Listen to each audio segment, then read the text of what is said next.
Hello everyone, कैसे हैं आप सब। आई होप आप सब ठीक होंगे। मैं शालिनी शर्मा आप सबके सामने प्रेजेंट हूँ ज्ञान अचीवर्स चैनल पर अकाउंट्स की क्लास को लेकर।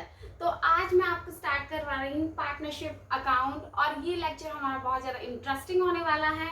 और अब नेक्स्ट सारे लेक्चर्स हमारे और ज़्यादा इंटरेस्टिंग हो जाएंगे, क्योंकि हम अब पार्टनरशिप स्टार्ट कर रहे हैं। That is distribution of profit, admission, retirement, that dissolution of form. तो आप पार्टनरशिप के जो चैप्टर्स हैं वो हमारे कंटिन्यू स्टार्ट रहेंगे।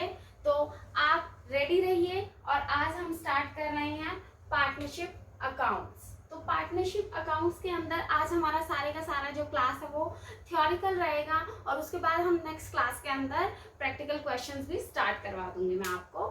तो आज हम थ्योरी समझते हैं सबसे पहले पार्टनरशिप अकाउंट्स की। तो सबसे पहले हम ये बताती हूँ मैं आपको कि पार्टनरशिप का बर्थ कैसे हुआ। सबसे पहले क्या आया, सोल प्रोप्राइटरशिप। सोल प्रोप्राइटरशिप की कुछ डिसएडवांटेजेस थी, उसकी वजह से जो पार्टनरशिप है उसका बर्थ हुआ। तो आप बता सकते हैं सोल प्रोप्राइटरशिप की क्या डिसएडवांटेजेस थी। फर्स्ट वन था कि बहुत ज्यादा रिस्क था, हाई रिस्क था, लिमिटेड कैपिटल थी, कंट्रोल नहीं हो पा रहा था, लिमिटेड कैपिटल थी, लिमिटेड कंट्रोल हो रहा था, क्योंकि वन ही पर्सन था, वन पर्सन कितना काम कर सकता है। लिमिटेड कैपेबिलिटी थी, आप लिख सकते हो कि लिमिटेड कैपेबिलिटी, ठीक है, कैपेसिटी। तो इस तरह से ये सब जो डिसएडवांटेजेस थी सोल प्रोप्राइटर की, और उस रीजन से हमारी पार्टनरशिप का बर्थ हो गया। अब पार्टनरशिप क्या होता है, जिसके अंदर मिनिमम 2 पर्सन होते हैं और मैक्सिमम अकॉर्डिंग टू सिचुएशन हम उसको मानते हैं। तो पार्टनरशिप एक्ट के अंदर मिनिमम 2 पर्सन और मैक्सिमम 10 या 20 हो सकते हैं। वो हम आगे डिस्कस करते हैं कि कितने मैक्सिमम पर्सन और किस रीजन से किस बिजनेस के अंदर हो सकते हैं। तो अब पार्टनरशिप के अंदर सबसे पहले एक पॉइंट आता है, it is the relationship of mutual trust. Obviously जब 2 पर्सन या मोर देन 2 पर्सन काम कर रहे हैं तो वो एक ट्रस्ट के बेस पे काम करते हैं। अगर मुझे आप पे ट्रस्ट है तभी हम इकट्ठे मिलके कोई वर्क को कर पाएंगे। तो yes, partnership is the relationship of mutual trust. और ये म्यूचुअल ट्रस्ट कैसे जनरेट होता है, जब आप अकाउंट्स को पूरा ऑनेस्टी से, पूरा एक्यूरेसी से मेंटेन करोगे, आप कुछ भी हाइड नहीं करोगे, सब कुछ आपके अकाउंट्स के अंदर डिस्क्लोज होगा। आपके अकाउंट्स पूरे एक्यूरेट होने चाहिए। तो इसी रीजन से जब अकाउंट्स को आप मेंटेन करते हो, म्यूचुअल ट्रस्ट को गेन करना चाहते हो, तो आपको अपने अकाउंट्स को ऑनेस्टली मेंटेन करना पड़ेगा। तो यही है कि पार्टनरशिप के अंदर अगर आप प्रॉपर ट्रस्ट को जनरेट करना चाहते हो तो अपने अकाउंट्स जो आपके पार्टनरशिप बिजनेस फॉर्म के हैं वो पूरे के पूरे ट्रू और फेयर पिक्चर शो करे पार्टनरशिप अकाउंट्स के। क्लियर है कि आपको पार्टनरशिप को, म्यूचुअल ट्रस्ट को जनरेट करने के लिए क्या क्या वर्क करना पड़ेगा। यस और no? Yes, okay, done. Now we start. What is the definition of partnership act. सबसे पहले मोस्ट इंपॉर्टेंट है, NET students, competitive exam students, please इस चीज को हाईलाइट कर दीजिए कि डेफिनेशन पार्टनरशिप एक्ट की कौन से एक्ट के अंदर आती है। That is section 4 of Indian partnership act 1932। तो ये कई बार क्वेश्चन आ जाता है कि कौन से सेक्शन में है, कौन से एक्ट के अंदर है। तो आप ध्यान रखिएगा कि पार्टनरशिप एक्ट अंडर 1932 और अंडर सेक्शन 4 के काउंट होता है। अब पार्टनरशिप की हम डेफिनेशन कर देते हैं। Partnership is the relationship between person who have agreed to share the profit of a business carried on by all or any of them acting for all। तो पार्टनरशिप जो है वो रिलेशनशिप है 2 पर्सन का, जो कि प्रॉफिट शेयरिंग रेशियो के लिए होता है। ऑब्वियसली है कि आपने कोई अगर बिजनेस स्टार्ट किया है तो वो आप प्रॉफिट मोटिव के लिए कर रहे हो, लेकिन जब मोर देन 1 पार्टनर्स है तो आपका प्रॉफिट जो है वो भी जितने पर्सन हैं उनके बीच में डिवाइड हो जाएगा।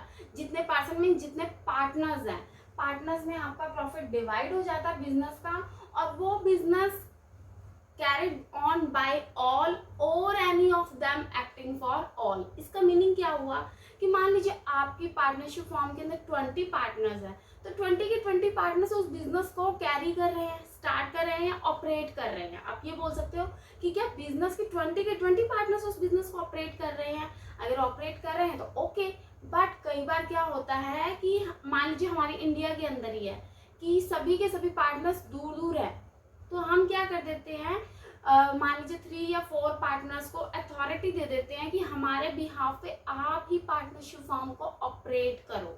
तो वो चीज बोल रहे हैं कि कैरिड ऑन बाय ऑल, कि सारे के सारे पार्टनर्स आपकी फॉर्म को चला रहे हैं, या एनी ऑफ देम, या उसमें से कुछ जो है वो सबके बिहाफ पे, एक्टिंग फॉर ऑल, सबके बिहाफ पे वो वर्क कर रहे हैं, उसको हम बोल देते हैं पार्टनरशिप। क्लियर हो गया है ये पार्टनरशिप की डेफिनेशन के अंदर आपको क्या बोल रहे हैं। अब आपके पास एक डिफरेंस होना चाहिए, वो डिफरेंस क्या है वो मैं आपको समझाती हूँ। जो पार्टनरशिप के अंदर जो पर्सन है, जो पर्सन वर्क कर रहे हैं, उनको हम नाम दे देते हैं पार्टनर। ठीक है, सभी पार्टनर्स को जो कलेक्टिवली जो वर्क कर रहे हैं, ओके, जो कलेक्टिवली वर्क कर रहे हैं, दैट इज फर्म। पार्टनरशिप के अंदर जो आपका बिजनेस है उसको हम फर्म दे देते हैं, और जो नेम है जिसके अंदर वो फर्म काम कर रही है, name under which business is carried, that is firm name. Okay, जैसे मान लीजिए मैंने लिख दिया ABC, ठीक है, ABC आपने एक फर्म का नेम दे दिया, तो वो क्या बन जाएगा, फर्म का नेम बन जाएगा। पार्टनर्स हैं, पार्टनर्स XYZ, तो आप ये तो नहीं कहोगे ना कि मेरे बिजनेस के अंदर X है, Y है, Z है, आप सीधा क्या बोल देते हो, वी हैव पार्टनरशिप फर्म। ठीक है, तो पार्टनरशिप फर्म कलेक्टिवली आपने बोल दिया है कि हम इतने 5 पार्टनर्स हैं और हमारी फर्म में 5 पार्टनर्स हैं, आप हर पर्सन का नेम नहीं बोलते हो। क्लियर है, तो वो चीज हो गई, पर्सन को हमने पार्टनर का नेम दे दिया, कलेक्टिवली हमने उसको फर्म का नेम दे दिया, और उस फर्म का जो नेम है उसको हम बोल देते हैं फर्म नेम। क्लियर हो गया। एक और इम्पॉर्टेंट पॉइंट है कि जो पार्टनर्स हैं वो as an agent of principal भी वर्क करते हैं। एजेंट कैसे काम करते हैं, और प्रिंसिपल तो क्या हो गया, मेन। ठीक है, प्रिंसिपल जैसे मैं भी ऑनर हूँ, आप भी ऑनर हो, एंड थर्ड वन भी ऑनर है, सब भी मिलके काम कर रहे हैं, तो सभी के सभी प्रिंसिपल पार्टनर्स हो गए हैं। लेकिन एज एन एजेंट कि आप दोनों बहुत दूर दूर काम करते हो, तो आपने हम 2 पार्टनर्स को, मान लीजिए एक मुझे और एक एक्स पार्टनर है, उन पार्टनर्स को आपने हमें अथॉरिटी दे दी है, तो हम आपके बिहाफ पे वर्क कर रहे हैं, उसको हमने क्या बोल दिया, agent. But I am also the partner of firm, so I also work as a principal. ठीक है, तो प्रिंसिपल भी वर्क करते हैं और आप एजेंट भी वर्क करते हैं पार्टनरशिप फर्म के अंदर। क्लियर है, अंडरस्टूड, यस और नो, यस, ओके, डन। तो अब हमारा नेक्स्ट पॉइंट है कि काइंड्स ऑफ पार्टनर्स, कि काइंड्स ऑफ पार्टनर्स क्या होते हैं। उसके अंदर पार्टनर्स के अलग अलग वे हैं, तो उसके अंदर फर्स्ट वन है स्लीपिंग या डॉर्मेंट पार्टनर्स। वो स्लीपिंग या डॉर्मेंट पार्टनर्स क्या होते हैं, जो कि रियलिटी में पार्टनर नहीं है, सिर्फ उनका नेम लिया जाता है, सॉरी, सिर्फ who is in reality A partner, जो कि रियलिटी में पार्टनर है, लेकिन आउटसाइडर्स को उनका नेम नहीं मालूम, या आउटसाइडर्स को उस पार्टनर की नॉलेज नहीं है, जबकि रियलिटी के अंदर वो एक पार्टनर माना जाता है। तो आउटसाइडर्स को वो नहीं जानते हैं, और साथ ही साथ वो अदर पर्सन, जितने भी पार्टनर्स काम कर रहे हैं, उन सब के लिए वो बाउंड है। आगे बात समझ, मान लीजिए कोई एक्स पार्टनर है, उस एक्स पार्टनर की नॉलेज आउटसाइडर्स को नहीं है, लेकिन वो आपकी फर्म में एज ए पार्टनर वर्क कर रहा है। ऑब्वियसली जब वो वर्क कर रहा है एज ए पार्टनर, तो वो पार्टनर्स के जितने भी आपके पार्टनर्स हैं उनके लिए बाउंड हो गया है, उनके लिए वो वर्क कर रहा है, जो रियलिटी में एक पार्टनर है। ठीक है, ऐसा क्यों होता है, क्योंकि कई क्या होते हैं कि बहुत शो नहीं करना चाहते आउटसाइडर्स को, बहुत ही बड़ा सेलिब्रिटी है या आप ये मान लीजिए जो अपना नेम हाइड रखना चाहते हैं, ठीक है, वो अपना नेम आउटसाइडर्स को शो नहीं करना चाहते, तो इस तरह के पार्टनर स्लीपिंग मतलब जो सो रहे हैं, ठीक है, सो किसके लिए रहे हैं, वो आउटसाइडर वर्ल्ड के लिए सो रहे हैं, लेकिन वो आपकी पार्टनरशिप वर्ब के अंदर एज एन रियलिटी में पार्टनर हैं और वो दूसरे पार्टनर्स के लिए और आपके फर्म के लिए बाउंड है। क्लियर हो गया है? That is known as sleeping or dormant partners. Yes, next one है सब पार्टनर। अब सब पार्टनर्स बोल दीजिए या partners in profit only. Name से ही मेंशन हो रहा है कि जो पार्टनर सिर्फ और सिर्फ प्रॉफिट्स के लिए आपके फर्म के अंदर पार्टनर बने हैं, उनका फर्म के लिए कोई राइट नहीं है, फर्म के जो डेट्स हैं उनके लिए वो कोई भी लाइबल नहीं है, वो सिर्फ और सिर्फ प्रॉफिट्स के लिए पार्टनर बने हैं। तो इसको हम क्या बोल देते हैं, सब पार्टनर्स या पार्टनर्स इन प्रॉफिट्स ओनली। अब कई बार क्वेश्चन अराइज होता है कि सिर्फ वो प्रॉफिट्स के लिए पार्टनर्स बने हैं, उनका लाइबिलिटी ही नहीं है, कोई भी वो लाइबिलिटी के लिए उनका कोई राइट नहीं है, तो ऐसा क्यों होता है? क्योंकि जब फर्म को कैपिटल की नीड होती है, अब मान लीजिए हम 5 पार्टनर्स हैं, अब 5 पार्टनर्स हम वर्क तो बहुत अच्छा करें बट हमारे पास कैपिटल नहीं है, तो अब हमें कैपिटल की नीड के लिए हम किसी पार्टनर की एंट्री करवा देते हैं कि उसके पास बहुत अच्छी कैपिटल है, तो उसकी कैपिटल को गेन करने के लिए हम उसको पार्टनर बना देते हैं, लेकिन वो फर्म के डेट्स के लिए लायबल नहीं है, वो फर्म के अगेंस्ट कोई भी वर्क करने के लिए लायबल नहीं है, सिर्फ और सिर्फ जो भी फर्म का प्रॉफिट आएगा, या आप ये कह सकते हो कि जो उसने कैपिटल दिया उसके बदले में हम उसको कुछ शेयर दे रहे हैं, तो वो शेयर जो है वो कौन सा बन जाता है, पार्टनर्स इन प्रॉफिट ओनली। ठीक है, क्लियर हो गया है। नेक्स्ट वन है इसके अंदर एक्टिव पार्टनर्स, इसको हम ऑस्टेंसिबल पार्टनर्स भी बोल देते हैं, एक्टिव पार्टनर्स को ऑस्टेंसिबल।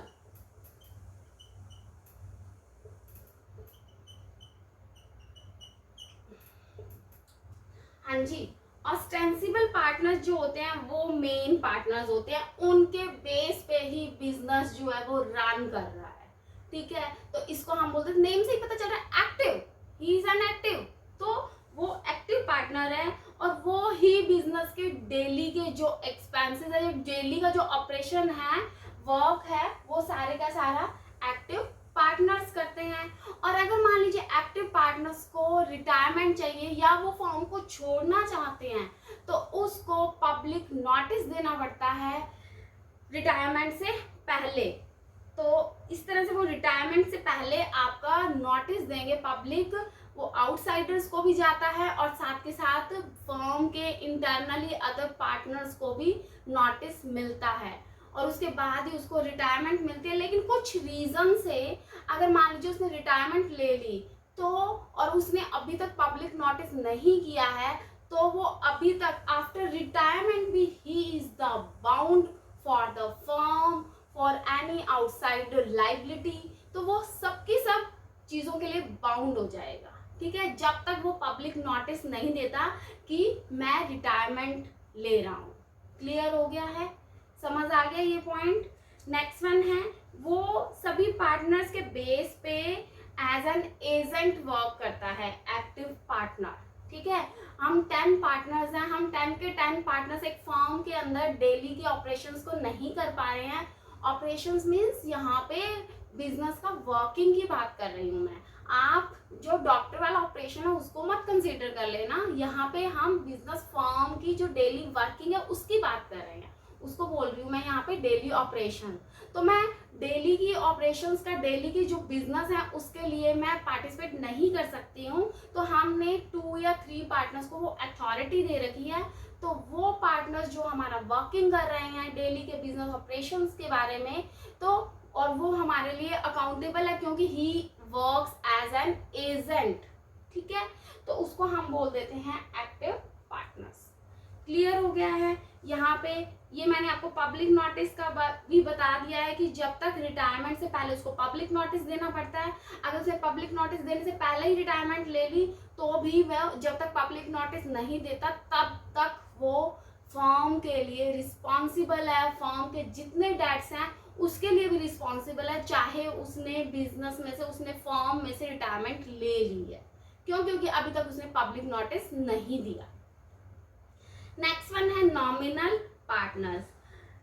जो नॉमिनल पार्टनर्स होते हैं उनका कोई भी इंटरेस्ट नहीं होता पार्टनरशिप फॉर्म के अंदर।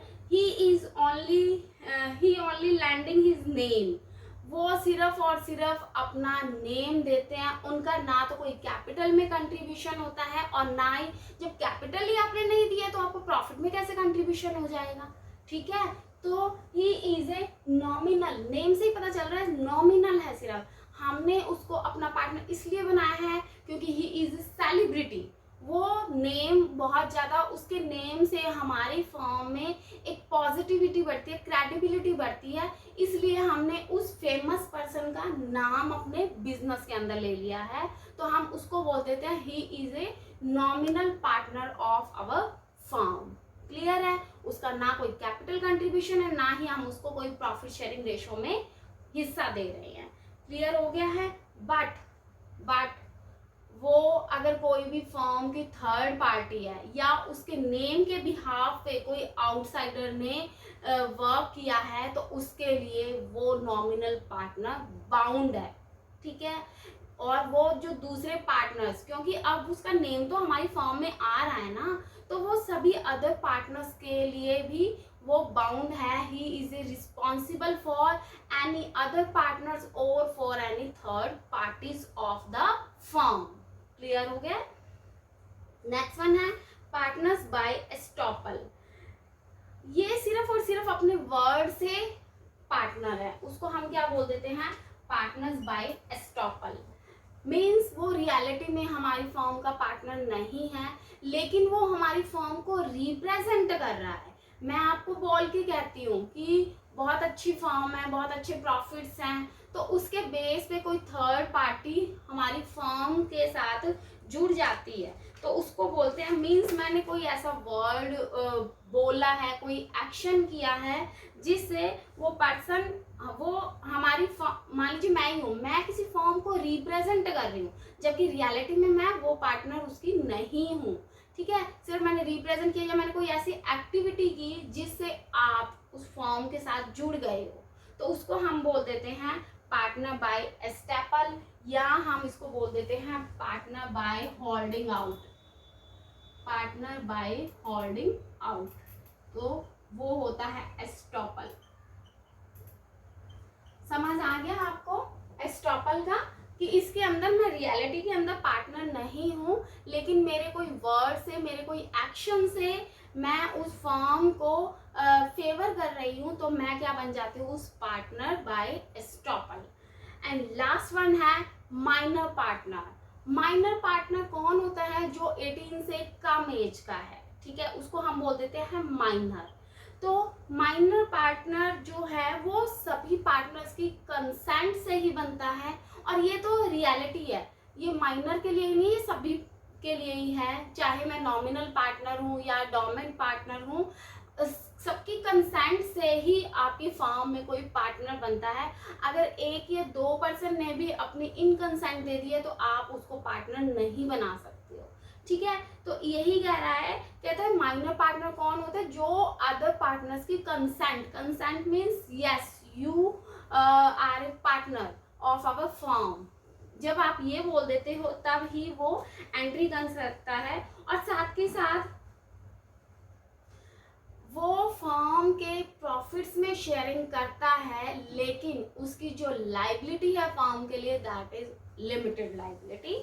वो अनलिमिटेड लाइबिलिटी के लिए रिस्पॉन्सिबल नहीं है, और वो पर्सनल लाइबल नहीं है किसी भी फर्म के डेट के लिए।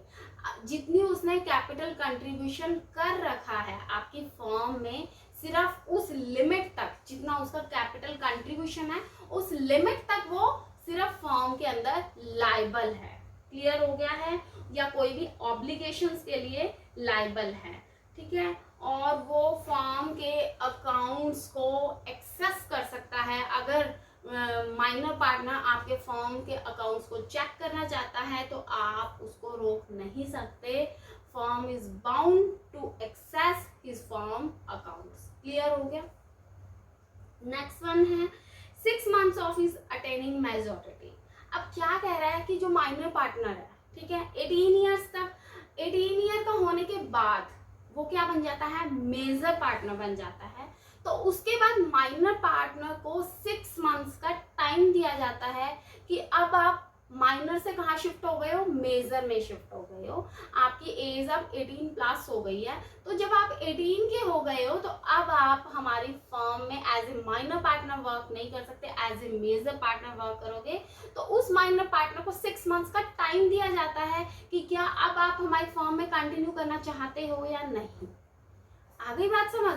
और अगर आप कंटिन्यू करना चाहते हो या नहीं करना चाहते हो, वो दोनों कंडीशन में आपको पब्लिक नोटिस देना पड़ेगा। विदाउट पब्लिक नोटिस ना तो आप फर्म को क्विट कर सकते हो, ना ही फर्म में एंट्री कर सकते हो as a major partner. Clear हो गया बच्चे? तो इसलिए उसको डिसाइड करना होता है कि वो आगे बिजनेस फर्म से जुड़ना चाहता है या नहीं जुड़ना चाहता, और वो डिसीजन जो है कि उसके फर्म को कंटिन्यू करना है या डिसकंटिन्यू करना है, दोनों ही कंडीशंस में उसको पब्लिक नोटिस देना पड़ेगा। ओके, ये थे हमारे सारे के सारे kinds of partners. I hope आपको यहाँ तक कोई भी प्रॉब्लम नहीं आई होगी, आपका मीनिंग भी हो गया है और टाइप्स ऑफ पार्टनर्स भी आपके हो गए।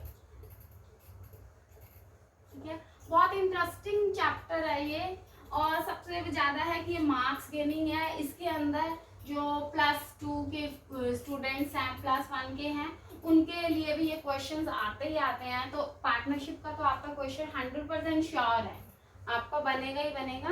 तो इस चीज में आप मेरी क्लास के साथ जुड़े रहिए। और नेक्स्ट वन है फीचर्स ऑफ, फीचर्स है या हम इसको कैरेक्टरिस्टिक्स भी बोल सकते हैं पार्टनर्स की। इसके अंदर आप बोल देते हो 2 or more पर्सन। ठीक है, लिमिटेड तो आपको पता है कि 2 पर्सन होते हैं, लेकिन अब मैक्सिमम 10 भी हो सकते हैं और मैक्सिमम 20 भी हो सकते हैं। तो जो 10 होते हैं वो तो बैंकिंग कंपनी के अंदर जो मैक्सिमम है वो 10 पर्सन होते हैं, लेकिन अदर बिजनेस के अंदर आप 20 पर्सन भी ले सकते हो। क्लियर हो गया ये वाला पॉइंट आपको कि 2 और मोर पर्सन की मिनिमम तो आपके 2 पर्सन होने चाहिए पार्टनरशिप के लिए, लेकिन मैक्सिमम 10 या 20 होते हैं। 10 कौन से बिजनेस में होंगे, बैंकिंग के बिजनेस में, और 20 कौन से बिजनेस में होंगे, जो अदर देन बैंकिंग बिजनेस है, उसके अंदर हम मैक्सिमम 20 पर्सन भी ले सकते हैं। लेकिन अगर आप इस लिमिट को क्रॉस कर देते हो तो वो हमारा इलीगल बिजनेस बन जाएगा, फिर वो पार्टनरशिप के अंदर काउंट आप नहीं कर सकते हो। क्लियर है? तो इसके लिए 2008 में एक एक्ट बना कि अगर आप पार्टनरशिप में ही वर्क करना चाहते हो और आपकी लिमिट क्रॉस हो रही है, तो फिर आप LLP, that is limited liability partnership का बर्थ हो जाता है। फिर उसको हम लिमिटेड लाइबिलिटी पार्टनरशिप का नाम दे देते हैं। क्लियर हो गया?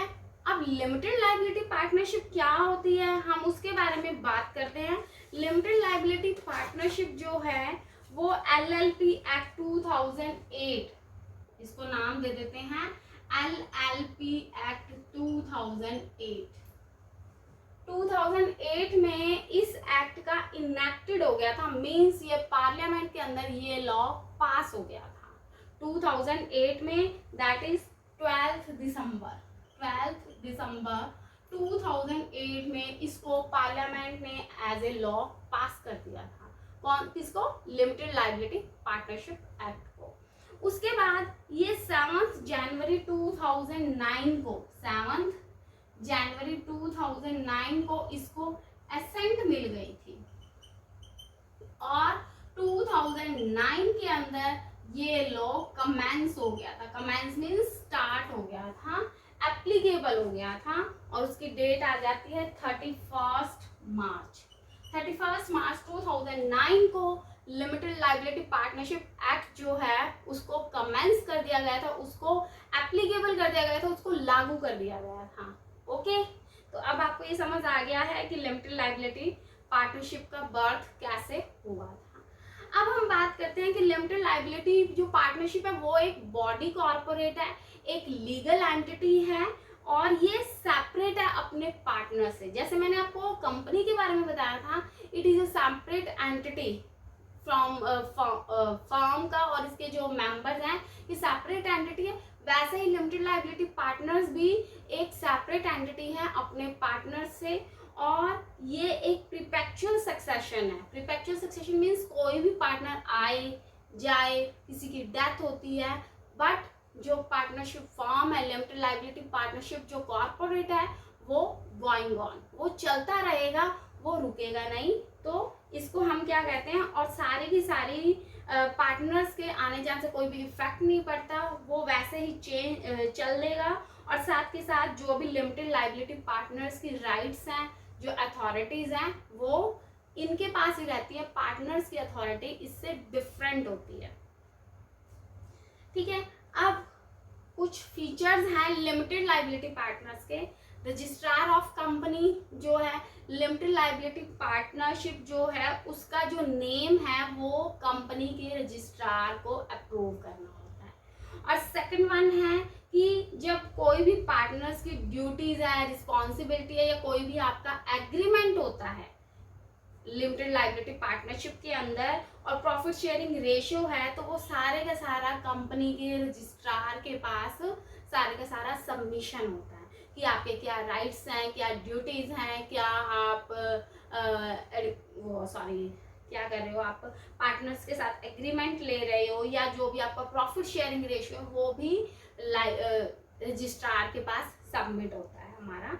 नेक्स्ट वन है कि जो लायबिलिटी है पार्टनर की वो लिमिटेड लायबिलिटी पार्टनर में सिर्फ और सिर्फ liable only for his capital, जितनी भी उसकी कैपिटल है सिर्फ वो वहां तक लायबल है, उसके बाद उसकी कोई भी लायबिलिटी नहीं है फर्म के अंदर। ठीक है, और इसके साथ आपको लिमिटेड लायबिलिटी पार्टनरशिप में 2 पार्टनर्स को अपॉइंट करना पड़ता है एज ए डेजिग्नेटेड पार्टनर्स। अब डेजिग्नेटेड पार्टनर्स हैं तो उनके अलग से परक्विजिट्स होते हैं, अलग से उनको प्रिविलेज दिया जाता है।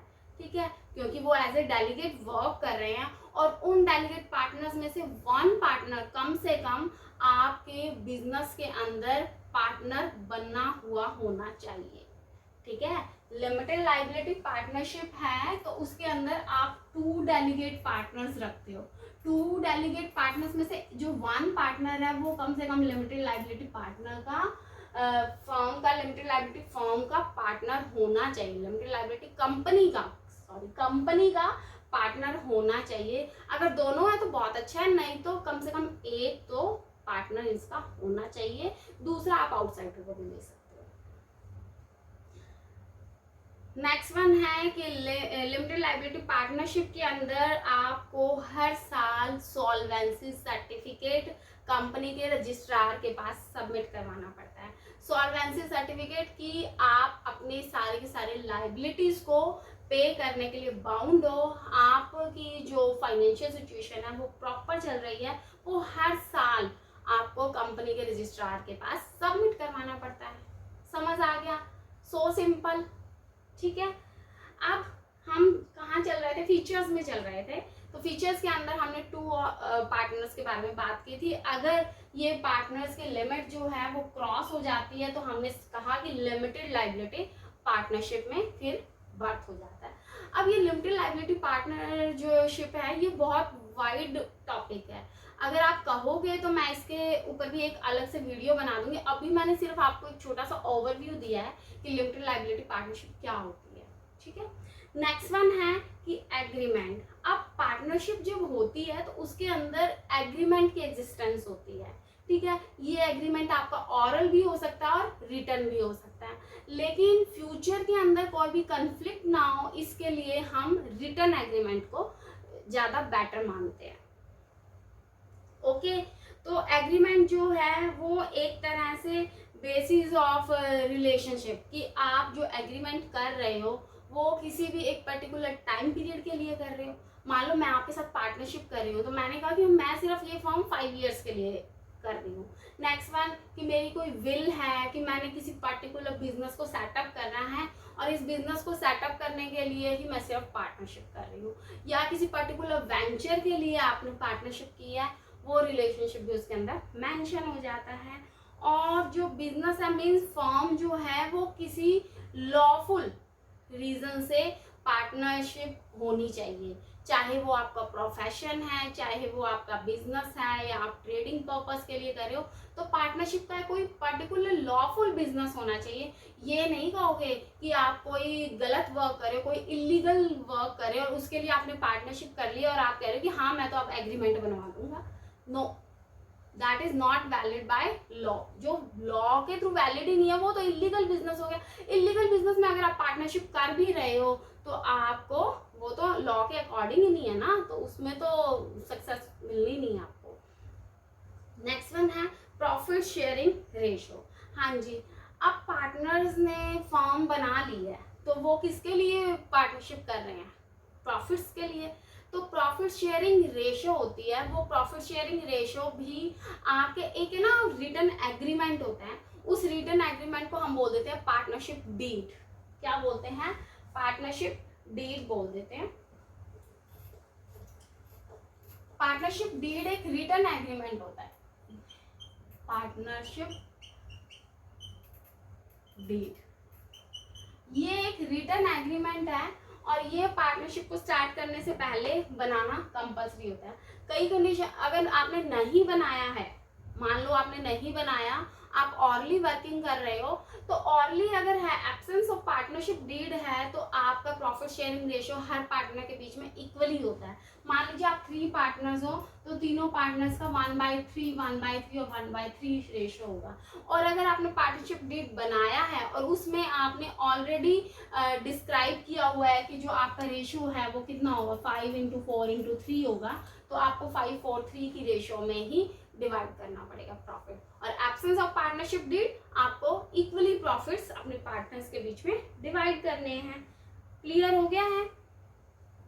नेक्स्ट वन है कि business is carried on by all or any of them acting for all. मैंने ये पहले ही बता दिया है कि बिजनेस जो है वो एज ए प्रिंसिपल और agent, partners as a principal और एजेंट वर्क करते हैं कि आपके बिजनेस में पार्टनर्स मान लीजिए 20 पार्टनर्स हैं तो 20 के 20 बिजनेस को ऑपरेट नहीं कर सकते, डेली के बिजनेस को ऑपरेशन में नहीं कर सकते, तो उसके लिए आपने कुछ पार्टनर्स को मान लीजिए 4 to 5 पर्सन को अथॉरिटी दे रखी है और वो सबके बिहाफ पे वर्क कर रहे हैं। तो बिजनेस को कैरी ऑन बाय ऑल, सारे के सारे पार्टनर्स भी कर सकते हैं, और any of them acting for all, और उन सबके बिहाफ पे कुछ जो पार्टनर्स है वो भी वर्क कर सकते हैं। ठीक है? हाँ, और पार्टनर जो फॉर्म को मैनेज करते हैं वो लीगल पार्टनर्स होने चाहिए, लीगल फॉर्म के अंदर पार्टनर्स होने चाहिए। क्लियर हो गया है? नेक्स्ट वन आज का हमारा लास्ट टॉपिक है कि राइट्स क्या हैं, कि पार्टनर्स के क्या क्या राइट्स हैं। तो क्या राइट्स हो सकते हैं, आप खुद ही अपने माइंड से सोचो कि क्या राइट्स हो सकते हैं। फर्म जो है वो अपने पार्टनर जो है वो अपने फर्म के बिजनेस के अकाउंट्स को चेक कर सकती है। ठीक है? तो आप बोल सकते हो right to partnership, right to check affairs of business, कि आप अपने बिजनेस में जो भी वर्क्स हो रहे हैं उनको चेक कर सकते हो। ठीक है? Right to check accounts of business, आप अपने बिजनेस के अकाउंट्स को भी चेक कर सकते हो, आप उनकी कॉपी भी ले सकते हो, फोटो कॉपी भी। आप अगर चाहो तो आप अपने फर्म के जितने भी अकाउंट्स हैं उनकी फोटो कॉपी भी ले सकते हो एज ए प्रूफ। ठीक है? आप अपने बुक्स के अकाउंट्स को इंस्पेक्ट कर सकते हो, या आप किसी से अपने बिजनेस के बारे में कंसल्टेशन करना चाहते हो फर्म के पार्टनर्स के साथ, तो वो आप कंसल्टेशन भी कर सकते हो। और आपको एग्रीड रेशो, जो मैंने आपको पार्टनरशिप डीड का नाम दिया था, पार्टनरशिप डीड में जो भी एग्रीड रेशो है उसके लिए भी आपके पास राइट है कि उस रेशो में आपको प्रॉफिट्स मिले। और अगर मान लीजिए पार्टनरशिप डीड की एब्सेंस है तो आप इक्वल पार्टनर्स के तौर पे, कि आप 1/3 का मान लीजिए अगर आपको अथॉरिटी है तो आप 1/3 का आपके पास राइट है एज ए पार्टनर। हाँ, और अगर आपने एज ए पार्टनर फर्म को लोन प्रोवाइड करवा रखा है तो उस लोन पे जो इंटरेस्ट लेने का भी आपके पास राइट है। या तो पार्टनरशिप डीड में ऑलरेडी मेंशन होगा कि आपको उस लोन पे कितना इंटरेस्ट देना है, और अगर in the absence of partnership deed आपको 6% इंटरेस्ट रेट मिलेगा आपके लोन पे, जो आपने एज ए पार्टनर फर्म को लोन प्रोवाइड करवा रखा है। क्लियर हो गया यहाँ तक? साथ ही साथ है कि आपके पास राइट है कि आप पार्टनरशिप जो फॉर्म है उसके अंदर अगर आप किसी पार्टनर को एडमिशन अलाउ नहीं करना चाहते, मैंने आपको पहले भी बोला था कि सारे के सारे पार्टनर्स की कंसेंट से ही किसी भी न्यू पार्टनर की एडमिशन होती है। तो आपके पास राइट है कि अगर आप किसी पार्टनर को अलाउ करना चाहते हो या डिसअलाउ करना चाहते हो। नेक्स्ट वन है, हाँ जी, कि आपको अगर फर्म से रिटायरमेंट लेनी है तो आपको नोटिस प्रोवाइड करना पड़ता है। पहले एक प्रॉपर नोटिस देकर ही आप फर्म में रिटायर हो सकते हो। एंड लास्ट वन है कि अगर मान लीजिए आपने एज ए पार्टनर फर्म के बेनिफिट्स के लिए कोई अपने पर्सनली एक्सपेंसेस किए हैं, आपने अपनी पॉकेट से फर्म के बेनिफिट्स के लिए कोई एक्सपेंस किया है, तो आप बाउंड हो कि आपको फर्म से वो पेमेंट मिलेगी। ठीक है, क्योंकि आपने फर्म्स के बेनिफिट्स के लिए वो एक्सपेंसेस पे किए थे, तो इसलिए आपको वो फर्म से पेमेंट रिसीव हो जाएगी। आप प्रॉपर उसके इंफॉर्मेशन दोगे और फर्म आपको पेमेंट करेगी। So simple. आज हमने क्या क्या किया है, पार्टनरशिप क्या होती है, काइंड्स ऑफ पार्टनरशिप, कैरेक्टरिस्टिक्स और राइट्स कर लिए हैं। तो आप आज की सारी क्लास को रिवाइज कीजिए। कोई भी प्रॉब्लम आती है तो प्लीज मुझे कमेंट बॉक्स के अंदर मेंशन कीजिए।